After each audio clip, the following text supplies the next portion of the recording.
রাজা নিজের রাজ্য ফিরে পেয়েছে। বিশ্বকাপের আগে ব্রাজিল, ফ্রান্স থেকে শুরু করে দুনিয়ার সব দেশকে পেছনে ফেলে একেবারে শীর্ষে উঠে পড়েছে ডিফেন্ডিং চ্যাম্পিয়ন আর্জেন্টিনা। ফিফার কাছ থেকে দারুণ এক সুখবর পেয়েছে লিওনেল মেসিরা। আরও একটা বিশ্বকাপ জয় এখন সময়ের ব্যাপার আকাশী নীলদের। দুনিয়ার সব দেশকে পেছনে ফেলে আর্জেন্টিনার রাজত্ব ফিরে পাওয়া নিয়ে বিস্তারিত জানবো রিপোর্টে। আর মাত্র এক সপ্তাহ বাকি আছে ফিফা বিশ্বকাপের। এর মধ্যে দলগুলো প্রস্তুতিও শুরু করে দিয়েছে দ্য গ্রেটেস্ট শো অন আর্থের জন্য। ঠিক সেই টুর্নামেন্টের আগেই এবার দারুণ এক সুখবর পেল ডিফেন্ডিং চ্যাম্পিয়ন আর্জেন্টিনা। নিজেদের হারানো রাজত্ব আবারও বুঝে পেল তিনবারের বিশ্ব চ্যাম্পিয়নরা।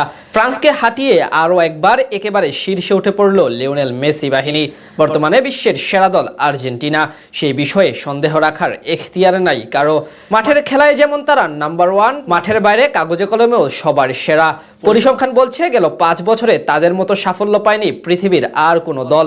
একটি বিশ্বকাপ, 2টি কোপা আমেরিকা এবং একটি মহাদেশীয় শ্রেষ্ঠত্ব ফিনালিসিমা, সব মিলিয়ে আর্জেন্টিনার ধারে কাছেও নেই কেউ।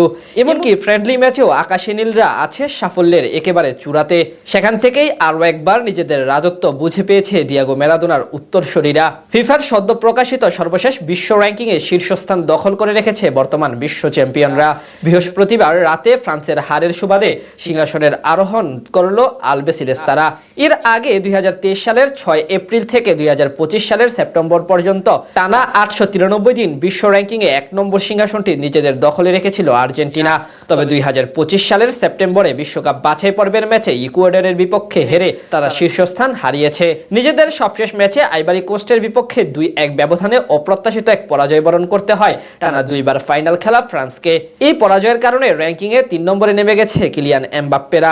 একই দিন ইরাকের বিপক্ষে ড্র করে 2 নম্বরে থাকতে হচ্ছে ইউরোপের চ্যাম্পিয়ন স্পেনের। অন্যদিকে আর্জেন্টিনা উঠে পড়েছে একেবারে শীর্ষে। দীর্ঘ অপেক্ষার পর আবারও নিজেদের সেই পুরনো সিংহাসন ফিরে পেয়েছে আকাশী নীল জার্সিধারীরা। তাদের বর্তমান রেটিং পয়েন্ট 1874.81।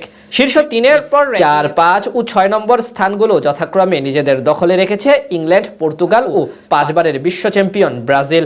তবে এরপর বড় লাফ দিয়েছে আফ্রিকা চ্যাম্পিয়ন মরক্কো ফুটবল দল।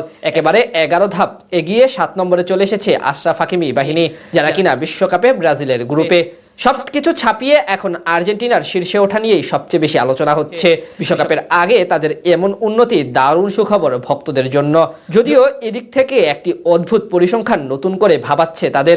1992 সালে ফিফা আনুষ্ঠানিকভাবে বিশ্ব র্যাঙ্কিং চালু করার পর থেকে আজ পর্যন্ত কোনো দলই বিশ্বকাপের ঠিক আগে র্যাঙ্কিংয়ের 1 নম্বর থেকে টুর্নামেন্ট শুরু করে শেষ পর্যন্ত বিশ্ব চ্যাম্পিয়ন হতে পারেনি। 2022 সালে কাতার বিশ্বকাপে যখন লিওনেল মেসি সোনালী ট্রফিটি উঁচিয়ে ধরেছিল, তখন আর্জেন্টিনা টুর্নামেন্ট শুরু করেছিল বিশ্ব র্যাঙ্কিংয়ের 3 নম্বরে থেকে।